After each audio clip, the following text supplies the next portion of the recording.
If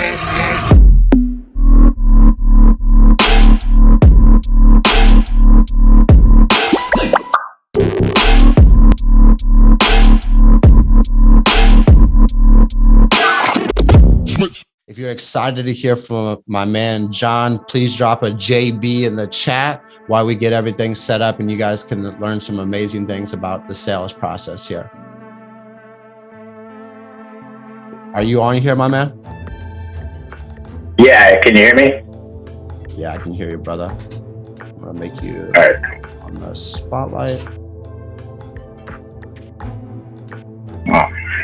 Okay, perfect, man. So John, man, not a lot of people probably know you. I would feel like the leaders of Enhanced Foundation know you, of course, because we've got you in our leadership chat, but like not a lot of people know who John Boutte is. And so if you can just open up the floor with a little bit about yourself, nothing too crazy long, how long you've been in the industry, why you chose FFL after being independent for a couple years. We'd love to hear from you, my man. Yeah, for sure. Well, first thing, good job on everyone with their first sale, right? That's like when everything gets real, because you put all this money into this business and go and buy leads and get your licensing. Luckily here at FFL, they pay for your study material, so that's a nice savings. But you know, nothing gets real till you make your first sale, and that first deposit changes everything. Then you get a ticket, right? Everything's hearsay until it gets. So good job on everyone with that. There's not much to me, I guess. I just, I grew up poor and I didn't want to be poor anymore. So I got into sales. I sold cars for 2 years. I got introduced into the business about 5 years ago. I different IMOs and I went independent and had seen a few FFL videos on YouTube. And I was kind of in the process of building my own agency anyway, so I figured why not piggyback? Like, I think we try to make things more complicated than they need to be. And so, I actually talked to Jordan Lowry and he said, why do it in 10 when you can do it in 2 with us? And I was like, well, I'd be a fool not to do that. So, that's really why I'm here. I'm not the person to give an extravagant background, because I don't think backgrounds matter. I think what we're doing today is what's most important. So, No, I appreciate it, man, because you ask some people that question, bro, and they take 15 minutes to give us their life story. And as much as it matters, it really doesn't matter, because the whole idea why we're on here is to get better. And I had you up here in Dallas not too long ago. I was able to finally meet you down in Austin. So we got to spend some time together in the last couple of weeks. And I was telling this to Jared Lindsay. I'm like, man, like we got to get John a bigger platform. He knows what he's doing. He's been doing this for a little while, and he has the hundreds and thousands of appointments underneath his belt. We need to give him the platform to be able to coach our agents up. And so that's why I really want to have you on the call, man. And what we talked about when you were in Dallas is really the psychology of the sell. We watched so many different training videos about, do this, say that, do this, whatever. But at the end of the day, it's really about the intentionality behind what we're doing and understanding why we're doing it. So really, John, first, I want you to just really open up about what it looks like for a new agent when they're going into a home or having their first appointment. Like, what are some things that should be on their mind, or some things they should be thinking first before they even step into the appointment or have their first appointment, or let's say it's their 30th appointment? Like, what type of mindset should they have, or goals that they should have going into the appointment? Yeah. So first, I think we all get caught up in this and it lacks confidence because we feel like we don't know enough to sit down with people. And it's like, first of all, you got your license, so you know more than they do.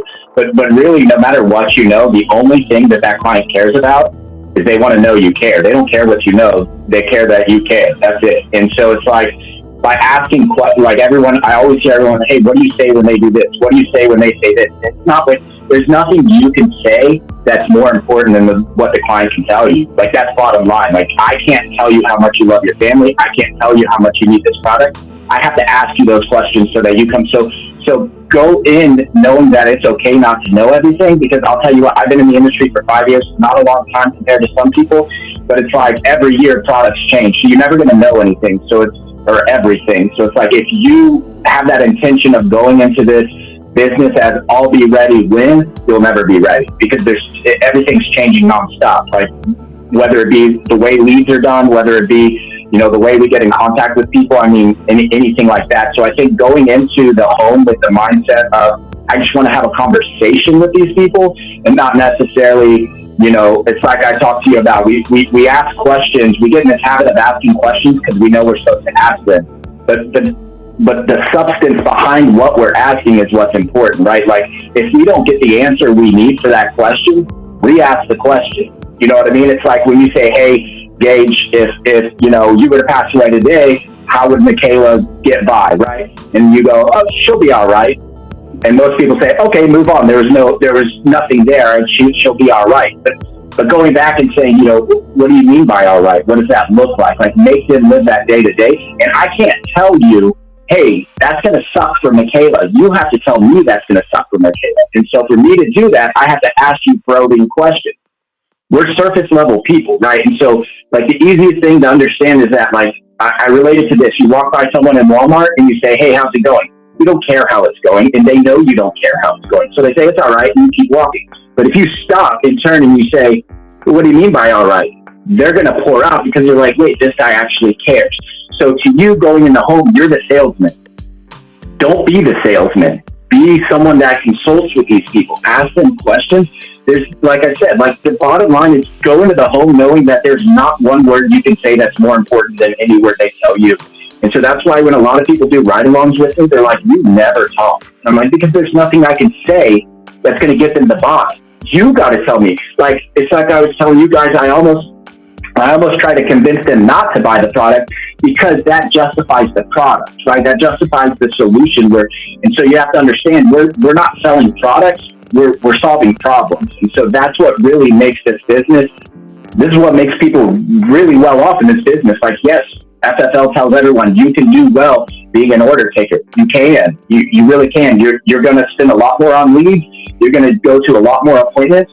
But why not, and then you make good money being a problem solver. But, like, when you get really, really good is when you can learn how to uncover problems, make these clients aware of those problems, and then solve those problems for them. That's when money goes through the roof. And it's like, you have conversations with people and you're like, man, this guy's got problems. He doesn't even know, like, he has problems. And it's like, okay, so make them aware of those problems.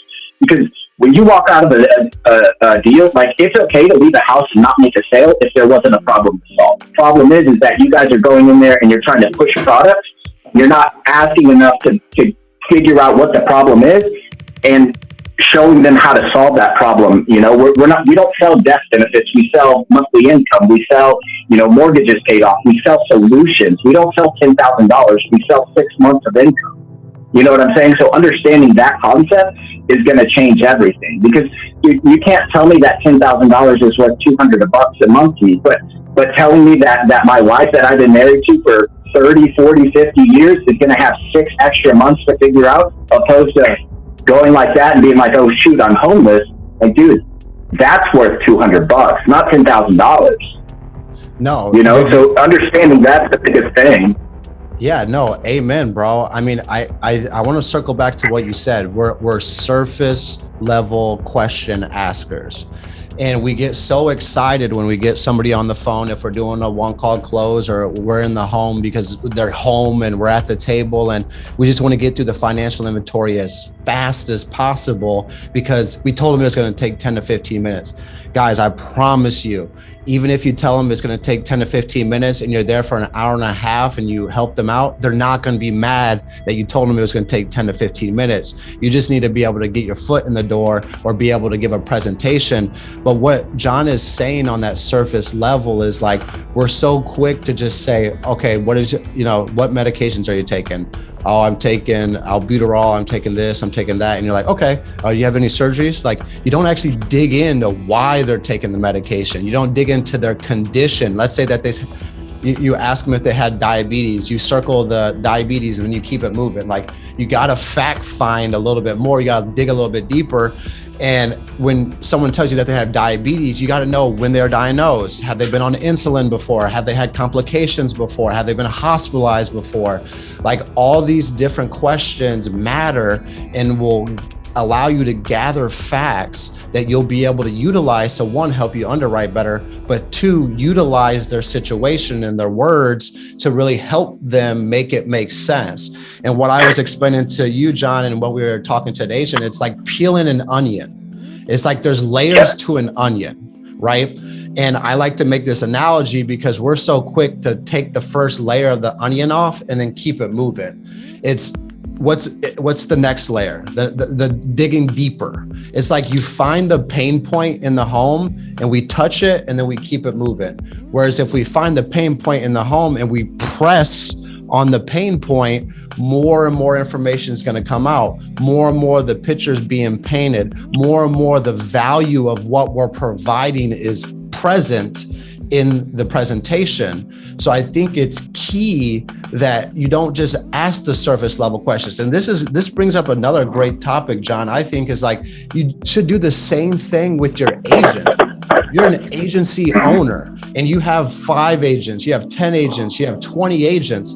Don't ask them surface level questions. Hey man, how's it going? Every agent's going to say it's okay or it's good. They're not going to open up to you off the jump saying, man, I'm struggling right now. Man, I don't have any money for leads. Man, I've been struggling with this. But like, what a lot of agency owners I see out there do is they'll ask surface level questions to their agents and not actually find out what the heck is going on with their situation, or they don't even take time to learn about their agent's situation or what their background is or what their family dynamic looks like. So not only asking surface level questions in the home, I think we need to quit asking surface level questions as agency owners. We need to dig a little bit deeper into their situation. We need to ask a little bit more questions and understanding what is going on in their situation and how we can coach them up to the best of our ability. But I promise you guys, agents are going to be basic on these basic questions that you ask them because they're probably, one, too afraid to open up to you about their situation or dump their problems onto you. And so that's where I think that if we can utilize digging deeper with our questions, not only in the home, but with our agents as well, then we're going to find out more problems. Like if we know an agent hasn't wrote a policy in a week, we know there's a problem going on. Like there's something that's happened. They didn't put up a sale on the board. So were you on vacation this last week? Were you not able to run any presentations this week? Like, let's improve the quality of our questions. And Jordan says this all the time, the quality of your questions is going to determine the quality of your business. Selling and building, same exact situation. And I'm guilty with it as well, that I'm so quick to ask surface level questions and then I don't actually get the answer or get what I need to get or extract the information that I'm actually looking for. So I appreciate you sharing that, John, because I think it's important. But like, could you elaborate a little bit or give us some examples of like, when we ask questions, we don't get the answers that we're really looking for. Like, how do we dig a little bit deeper? Or how would you take that approach on, peeling back the layer or pressing on the pain point? So, yeah. And what I like is, like, I hate the phrase buyers are liars. Like, buyers aren't liars. You're just crappy at building rapport. And I don't mean going in and saying, hey, we like the same sports team. We like fishing. You build rapport by being trustworthy. Like when I go into a home, I find 1 or 2 things, I connect with them, and I'm at the table and I go straight in, right? Because I build rapport by being trustworthy. I build rapport by showing that I care. And right, the easiest way, so that's why I like how you say peeling back the onion. It's like, okay, that first peel of the onion is no less onion than the core of the onion. But the core of the onion is a lot more potent, right? Like, so it doesn't mean they're telling you lies. It's that you're just really, really bad at connecting with people, right? Because people aren't going to lie to people they care about. And I guess the easiest way to compare it is like if you have a partner, a spouse, married, girlfriend, boyfriend, like when something's wrong, right? And so you ask them, hey, what's wrong? And they say, nothing, I'm fine. But damn well there's something wrong. So what do? You probe back in and you ask again. Why? Because you care about them. care about your clients, and you're going to do the same thing, right? Because I care about the answer they give me. What's going to happen to Michaela if you pass away, Gage? She's going to be all right. Okay, but what do you mean by all right? Like, is she going to have to get another job? Like, you guys make the same income, right? Well, that means you can retire today. If she's going to be all right, then you can retire today because you don't need to work because she'll be all right working. You know what I mean? Like, making those and digging into those things. And I think it's just like genuinely caring is how, like, if you're walking out the door without a sale, it's because you either didn't ask enough questions or you didn't ask the right questions. And so people go in and they say whoever asks the most questions wins, but it's not necessarily true. Because I can ask you what color's the wall, what's your favorite sports team. That's not getting me any closer to a deal with you. But the proper questions that I ask, the one that gets the answers is the one that's in control, right? Because I can ask you 100 questions and you can say, I don't know. Well, I asked you the most questions, but who's in control? You are, right? So structuring those questions and understanding that the questions we ask, I tell people the easiest thing, like, I can't tell you this sucks. Same thing with agents, right? Like, and I think we're selfish as human beings. We're naturally selfish, right? And we find something we really like about it, and as salespeople, we're like, everyone's like me, they like this. And so we go and we push the things we like about a product, but that's not the solution that everybody needs, right? So for instance, the easiest thing to understand about it is, like, if I go in and look for a drill because I need to hang 3 pictures on the wall, and a carpenter goes in and needs a drill, we still need the same products, but we have 2 different problems. This guy's using the drill 100, 200 times a day. I just need it for 3 times and I'm good, right? So understanding that problem is how you sell the client. And I guess the easiest way that I like to relate it is, like, you're walking through Sam's Club and some guy, like, I wanted AT&T. I had Sprint. I hated Sprint because of the fact that when I was on my phone, I used to go into schools and talk to teachers. And if someone called me and I was on the phone or I was calling the carrier, I couldn't connect to the internet. I already wanted AT&T. I was literally like the AT&T sales guy's dream, right? And he goes up and he's like, hey, who do you use for your service? And I said, Sprint. He said, oh, yeah, that sucks. I can get you the newest iPhone. I can get you this. I can get you that. I can get you all these kind of things about materialistic things, the newest iPhone, this and that. But I'm not a materialistic guy. Like you guys saw in Dallas, like, I wear a hoodie and a beanie all day long. Like, I don't need to look good. I don't care, right? I had an iPhone 7. The only reason I got an 11 is because I moved to AT&T. But he was throwing up all this stuff that he liked about it because he figured since he liked it, I liked it. But that's not the case, right? He could have easily made a sale. The only reason I didn't buy it from him is because he didn't do one thing. What do you not like about your service? That's it. Like, what do you not like about the situation you're in?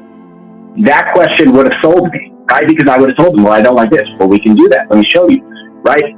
He would have had a deal. I got 2 cell phones, a tablet. Like, the guy could have made bank. I don't know how cell phone sellers get paid, but it's like, my last name is fun to say. But so I think if we gather anything out of what we're talking about today, like dude, I have an outline of what I do, right? And so it's like there's 7 steps that I go in every single process, and they're all led by questions. So like the first thing guys, you can do. Get ready to write this down, okay? He's going to give you 7 tips to increase your sales right now. Well, it's like a process, right? There's all the, and then figure out, and so what I'm analytical, right? So first thing you can do, make a T-chart, dude. Make a T-chart on the left side, right? All the products you sell, right? What final expense, term, return of premium, IULs, annuities, whole life, everything like that. On the right side, write all the solutions. What problems does that solve? Well, final expense solves, burial costs. It solves monthly income for X amount. Understand what problems that product solves.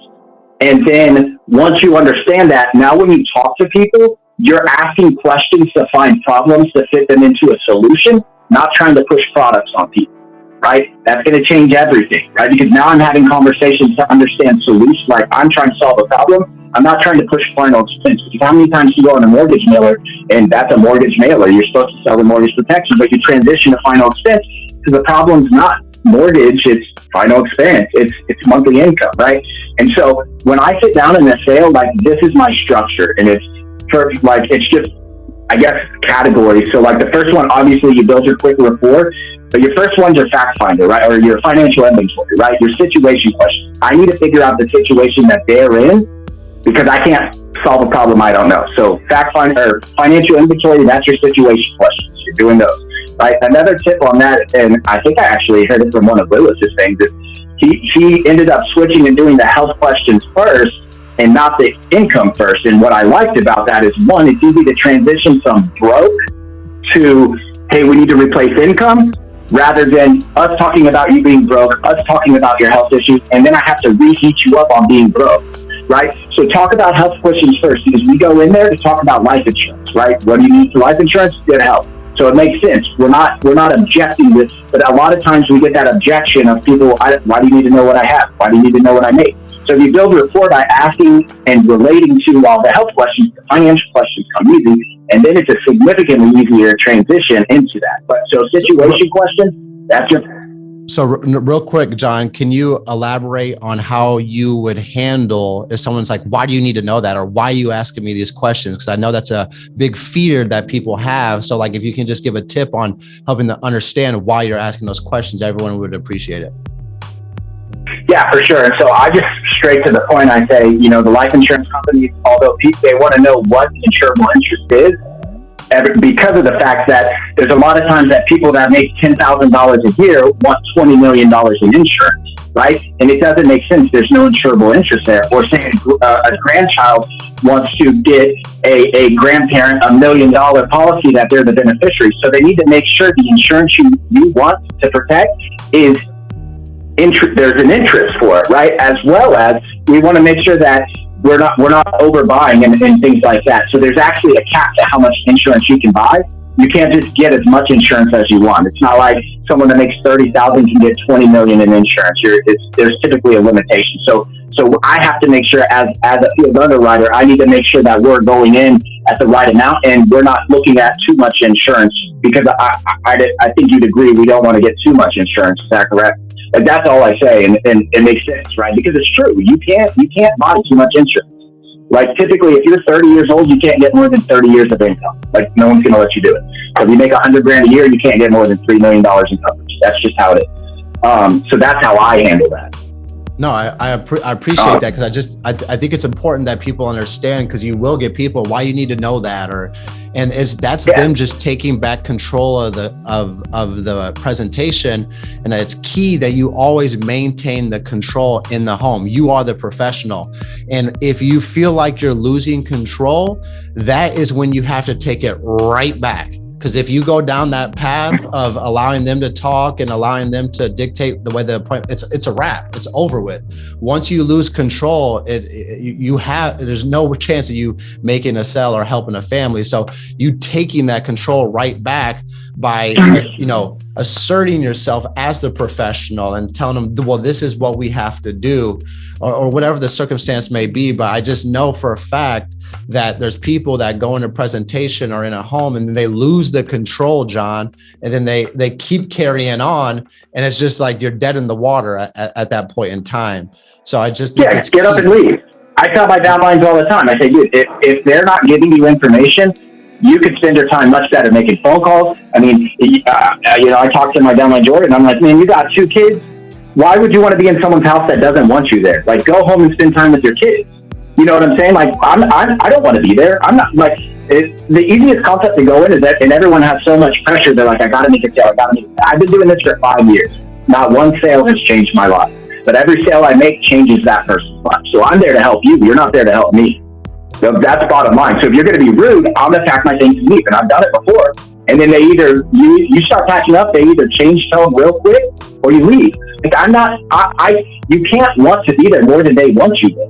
It's like having an agent that you want to succeed more than they want to succeed. It's not going to work. You're only going to give yourself problems. There's no point in doing it. Like, I value my time more than I value your time. I'm sorry, but I do. If you don't want me here, trust me, there's a million places I'd rather be than your $50,000 house that smells like cigarette smoke and there's cat poop all over the floor. Like, I'd rather be in so many other places than this. I'm here to help you.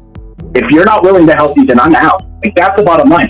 So if you feel that, now that doesn't mean like because you're an incompetent person, you lost control, like grab control back. But there's just rude people out there. If they're going to be rude to you, get up and go. Like, you're not going to make a sale to someone that doesn't trust you or that is being mean to you. Like, it doesn't work. Unless you get that control back, dude, just get up and leave. Like, value yourself more than that. Like I said, there's not one sale that's going to change your life. It's not going to happen. Now, momentarily, yeah, we get 3, 4, 5 on the board. Yeah, it helps. But I'm still working. I've made some really big sales. There's nothing that changes my life. But every person that you go and sit with that decides to take coverage, it helps their life, right? We're curing financial cancer, dude. That's all we're doing. You know what I mean?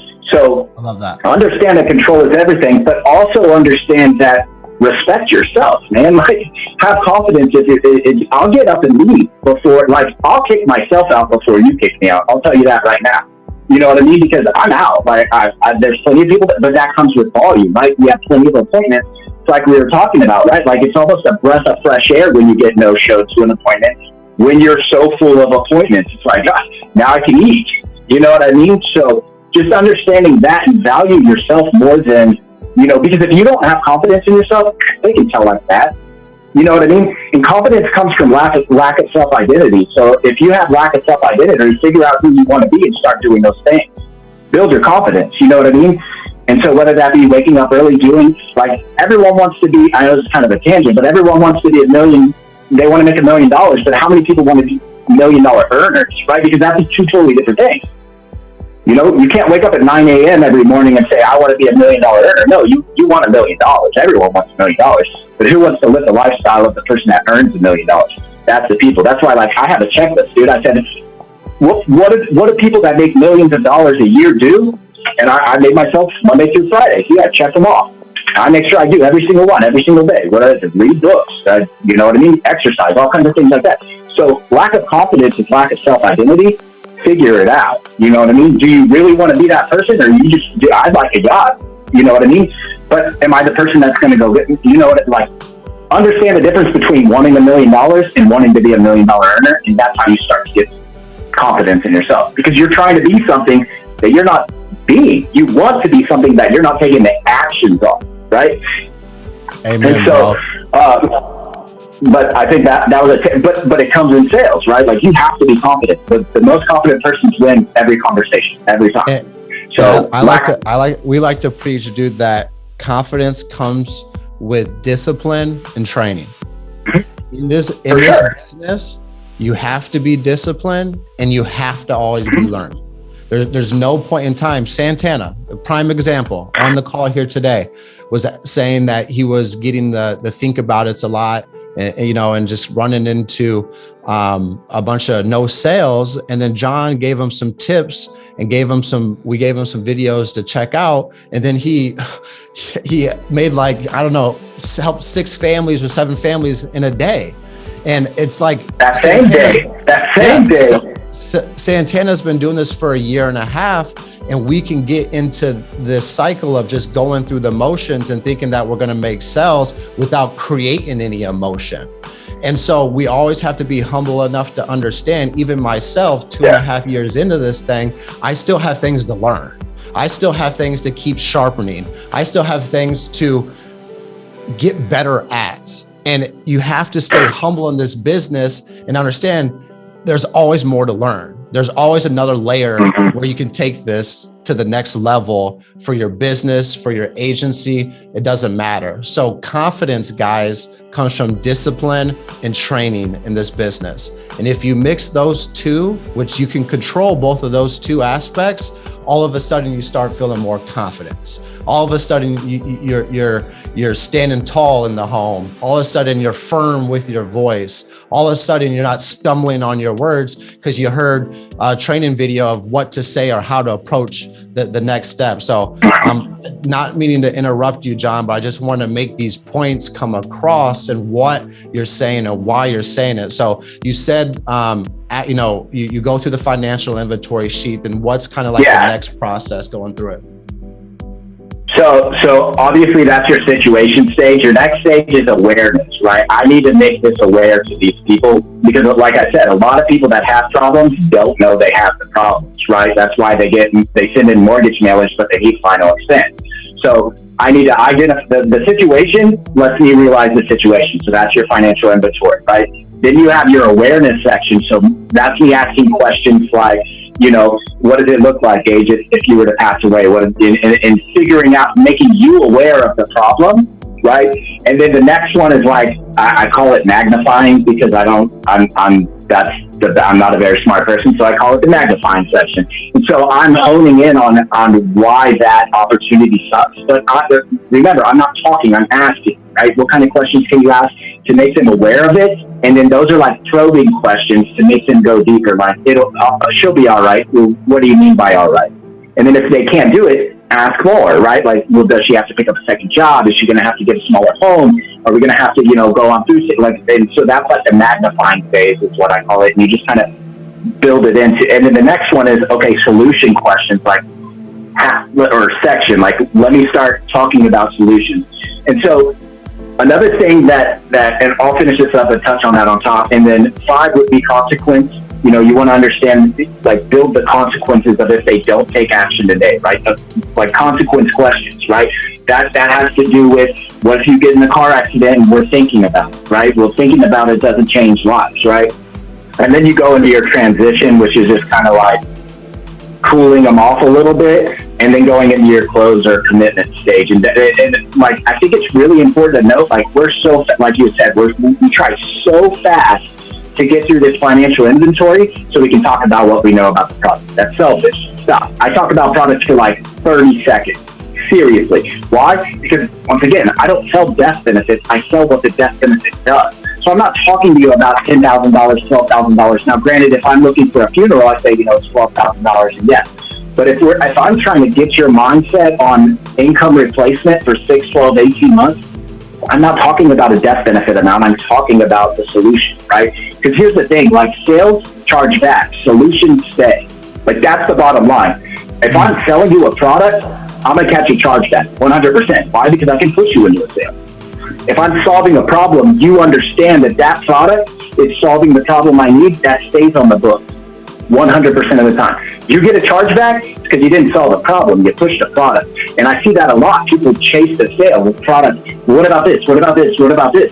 The problem is why are you bringing stuff up you didn't even bring up in the beginning? It's like the living benefits statement. Like, how deep do y'all get into living benefits? I hear people, they're like, yeah, in case something happens, and then, you can get for critical chronic terminal illness, and then they never bring it up again, right? If you look at my inventory sheet, it says, what happens if you were to pass away? The following question is, what happens if you get injured or sick, but you don't pass away? And they say, well, I have disability, I have short-term, I have long-term. Okay, perfect, that's not a problem. What happens if you go longer than 6 months, you lose your position, you lose your disability, you lose your long-term? What do we do then? That's a probing question, right? Getting them to think deeper, because it's a deflector. Oh, well, I got that taken care of. But do you? And it's not that, it's just that they don't know. You know what I mean? So we sell on living benefits, but we never ask about what's going to happen if you need living benefits. Like, we're pushing products. We're not solving problems. You know what I mean? So understanding that through your process changes everything, because the value of living benefits is huge. But there's no value if y'all didn't ask what would happen. And that's the problem, is like, stop trying to spill information. It's like a cute little puppy, right? Like, you're so excited, you want to talk about everything you like, then you rub its belly and it pees all over itself. It's not cute anymore. That's what you're doing by pushing products. You're not interesting. They don't care. They want to know that you care about solving the problem. That's it. Keep it on the book.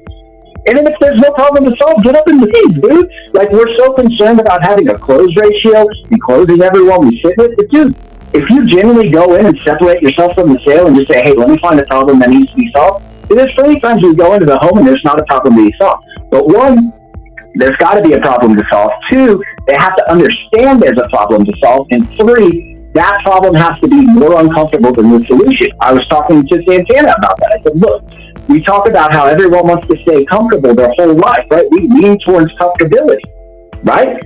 So do our clients. Don't be a hypocrite, right? And so I'm going to lean towards whatever's comfortable. Either the idea of leaving my family with debt or $200 a month. So my goal is to make it so uncomfortable to leave your family with debt that $200, $300, $400 payment seems like a cozy bed, dude. Like, that's my job. Make uncomfortableness the highlight. Like, I want the solution to be more comfortable than the problem. Think about it, right? We have problems all over our lives. We have problems. Think about your house. Think about everything. Oh, that sucks. Leaky faucet. That's a problem. But is the solution more comfortable than the problem? No, dude, I've had a leaky faucet for like 6 months, dude. Why? It's not a big problem. My water bill went up $10. Okay. You know what I mean? But we fix the problems that are more uncomfortable than the solution. So our goal is to make these people understand that the problem is more uncomfortable than the solution. And that's how you get people to move, you know?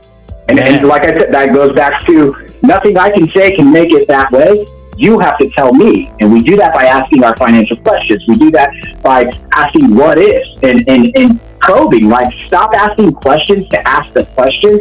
Ask the question to get the answer. And if you don't get the answer, peel back the onion, get a deeper answer.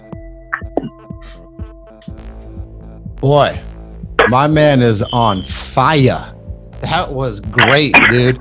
And you can see the passion behind it, because the thing that me and John had the conversation about is FFL is really good at sales training, but where FFL is lacking is the psychology behind what we're selling. And we do push products versus pushing solutions. And so that's why we wanted to bring John on here today, because what I heard was like, man, everybody needs to hear this. But I think some easy things that you guys can identify as digging a little bit deeper when you're asking certain questions is like, when you meet with somebody, say it's final expense, and they don't have any coverage right now, a great question to ask them is, hey, John, right now you obviously don't have any coverage in place. What does it look like if you died yesterday? Oh, it would be bad. Hey, I totally understand it would be bad. Everyone's bad is a little bit different. I meet with a variety of different people. Can you elaborate on what bad looks like? And then now, yeah, what do you mean by bad? Yeah. So you get, and then the people are like, oh, they'll be fine. Hey, I totally understand you think they'll be fine, but like, can you define what fine looks like for your family? Because I meet with a lot of different families. I just want to understand your situation. So I understand where we need to go for this coverage. Like good, bad, okay, fine. Like, what does that look like? Everybody we meet with is different. Can you elaborate on what your good looks like? Can you elaborate on what your bad looks like? Or they would be fine. Like that's surface level answers. Now, if you dig a little bit deeper, or if you don't know what to say, it's like, okay, could you help me understand that? Or you look at him a little bit dumb. Like, could you help me understand what you mean by that? Yeah, exactly. And so that's important too, because everyone, they say, well, I didn't know what to say, so I just went back and started talking about this.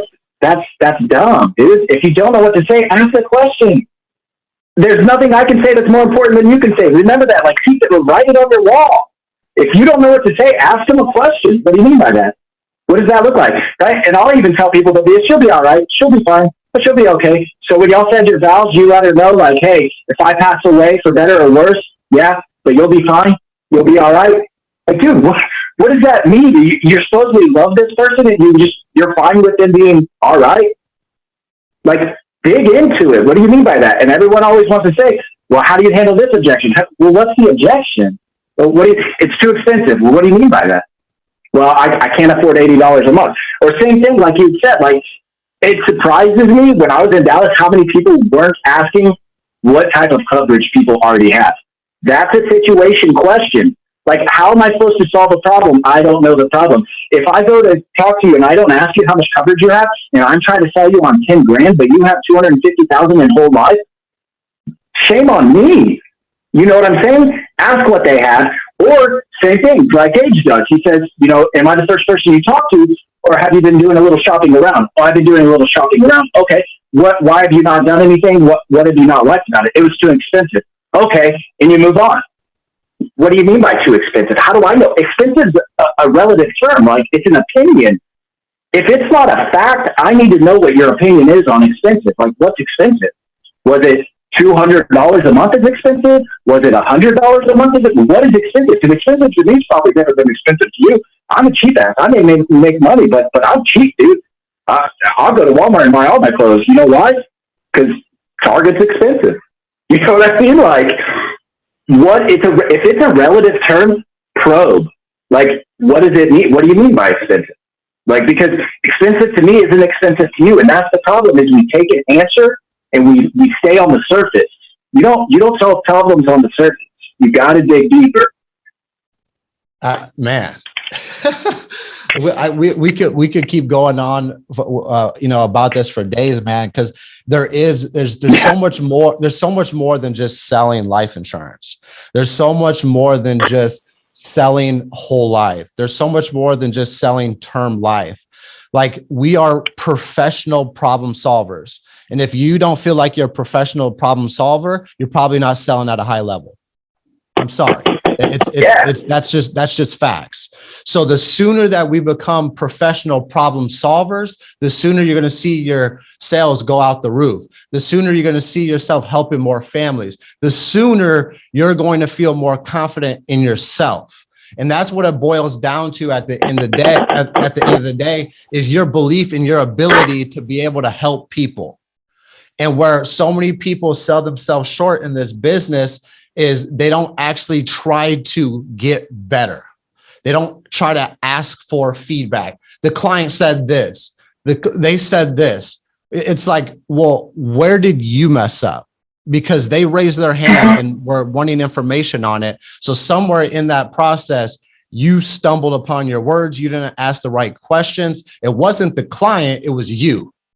And that's what we have to understand. Is we can't blame the clients. You got to blame yourself.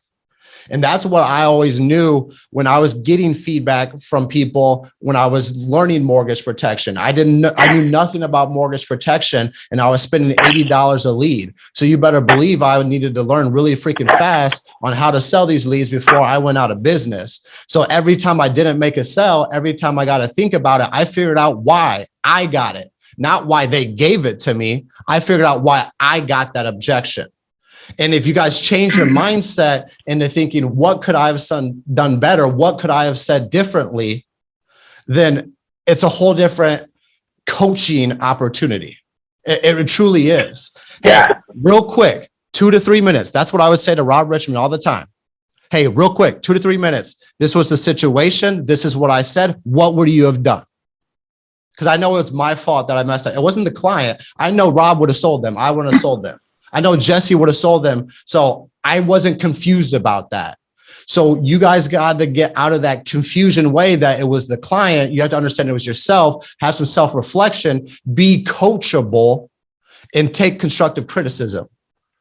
And you have to find people around you or put people around you that can help you elevate your sales skills, that can elevate the way you think, elevate the way that you go through your process.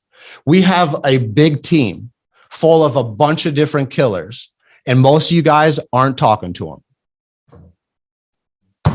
Like, tell me why none of you guys have ever talked to John Boutte. Because you didn't know him. That's fine. But when you see him in Slack, it's a $20,000 IUL. It's a $30,000 annuity. Like, to me, that guy knows what the hell he's doing if he's selling 20, 30, 40, 50,000 advanced market products.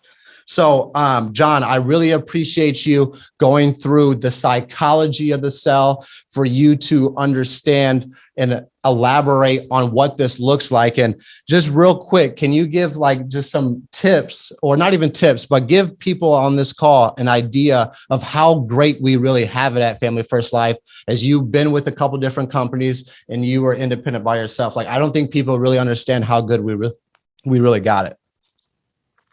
Yeah, man. I mean, when I first started, I was broke as all get go, and my comps were at 30%. So I didn't have any. Not only could I not find leads, but I couldn't afford them. Right. So I went and cold door knock. Like, you guys are upset about door knocking leads. I'd rather door knock a lead than call them. I'll tell you that. But you know what? I would literally go online, and there was a website called Rich Block Floor Block, and I'd go and find the medium income of certain, and I'd find anywhere from 45 to 80,000. And I pick 100 doors and I knock them Monday through Friday. I wouldn't sit with them. I set appointments. I do a survey and I get their information, and then I freaking set appointments that way, because I couldn't afford leads. I was at 30, 45%. And it's because that was my fault though, because I wasn't resourceful enough to figure out that people pay as much, or that get better commission. So, I mean, just the commission alone is one thing. Two, it's like I was talking to Gage the other day. I was like, because the good thing about FFL is that nobody knows everything, but somebody knows everything you want to know. You know what I mean? You can find somebody that knows what you want to know here. There really is. Like, and there's questions I ask people all the time. It's like people reach out to me all the time and they're like, hey, IULs, what about this? What about that? And I'll just walk them through it. Like, it's simple. What we do is extremely simple. We complicate it for one of two reasons, man. We either complicate it because it gives us an excuse to fail, or because we want a reason to brag when we succeed. Like, that's all it is. We are so simple. There's nothing difficult about our job, but we want an excuse to fail. That's why we make it difficult. Or we want a reason to brag, right, when we succeed. So it's like we're selfish people, and that's the thing. Like, FFL is golden, man. And here's the thing, right? I get it. FFL is amazing. If you're going to succeed, you're going to succeed anywhere. That's the thing. The only thing is it's a lot easier to succeed here than other places. You know what I mean? Because you have that backbone and everyone's so willing to help. No other IMO is like that. I'll tell you that right now. I've been with quite a few, and I've been on my own. And I'll tell you, any IMO I've been with, excluding this one, I was better off on my own because I'm a resourceful person. Like this, you got this golden opportunity. Now, I've been in the business for 5 years. I just came in like 6 months ago. I wouldn't be here if I didn't think it was the best opportunity. Bottom line. No, I appreciate you sharing that, man, because obviously this is a lot of people's first landing spot. And, being here for 2.5 years and learning about the different companies and what you could start at and the obstacles that you overcome. Like, I really feel blessed and grateful for landing this as my first true, business partnership with a Family First Life to build a business with. And I want to make something very clear here, guys. Get the excuse of, I don't want to bother them, the hell out of your head. You got to get rid of that. Because the thing is if you ask somebody about the business, you're giving them an opportunity to become a better trainer. You're giving them an opportunity to become a better master of their craft.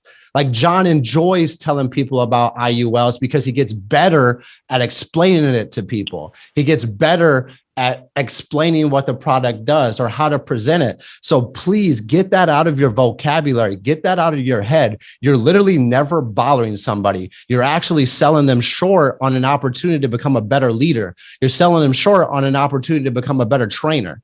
That was my mindset. And when it switched from I'm not bothering them, I'm actually giving them an opportunity to become a better trainer, an opportunity to become a better master of their craft. I'm not afraid to ask anybody any question, as long as it's not a dumb question. And there's really not a dumb question unless you ask it more than once. So call with intent. Rely on John, rely on Jared Lindsay, rely on Cody, rely on Willis, rely on me, rely on Santana, rely on these people who've sold 30 grand in a month, who've sold 40 grand in a month, who've sold 50 grand in a month. They're your teammates.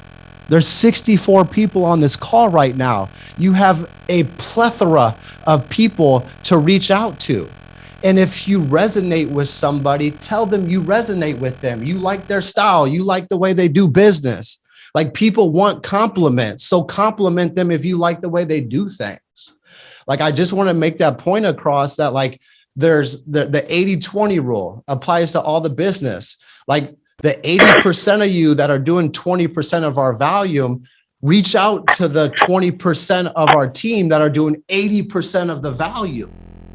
Like, we're here to help. And that's why I wanted to bring John on here, so you guys knew who the hell he was. Because a lot of people on the team don't know him. And personally, I didn't know him very well until a couple of weeks ago when I finally met him, spent some time with him. And I'm like, this dude is sharp. We need him to talk to more people. We need to have him train our agents more. And John came to Family First Life to build an agency. And John doesn't have 100 agents or 50 agents right now. So he has time to pour into you. But 3 months from now, he may not have that same time because he's going to have more agents. So leverage him, leverage me, leverage these different sales managers, senior sales managers, vice presidents that you're surrounded with to speed up your learning curve.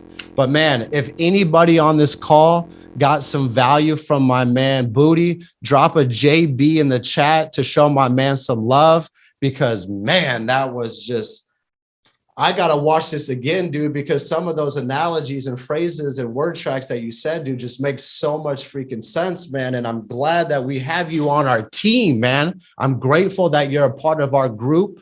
I know we're better with you. And I really appreciate you taking time out of your day today to pour back into the squad. It means a lot. And we're grateful to have you on our team, John.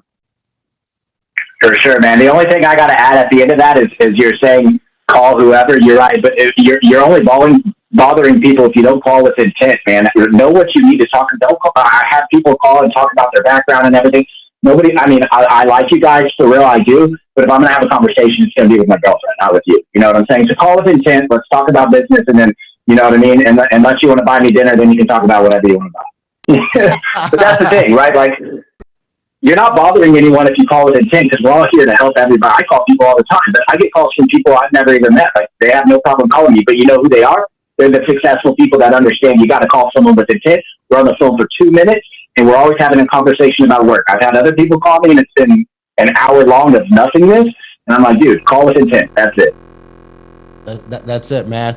Well, today is payday. It is the start of week 4 here in March. We're going to have a record month. So why not have your personal best, whether that's on your personal pin or with your team? I'm going to open up the breakout rooms here as soon as we get off the call. Utilize the one-on-one coaching room. Utilize the live transfer room. Utilize the booking appointments room. And if you're sitting in a room and it's quiet, speak up. Hey, could anyone dial unmuted? I'm trying to get better. Because what does that do? That gives someone the opportunity to step up and lead the way. Because I personally, guys, rather listen to a ringtone ringing than us sit in silence for 30 minutes. Like, it's just weird for us to sit in a room for 30 minutes when we're all dialing the phone. Just unmute yourself and at least let it ring, or put somebody on. Like, let's cut out these awkward pauses throughout our dial days, and let's hear the phone ring. People want to hear the phone ring. That means that you're working. That means you're dialing. So unmute and grow rich. We're going to have our best week ever this week. I feel it. I really do. And if you need anything, please reach out, guys. But you guys have a blessed day, and let's crush this week. Appreciate you, JB. Yeah, have a good one, man.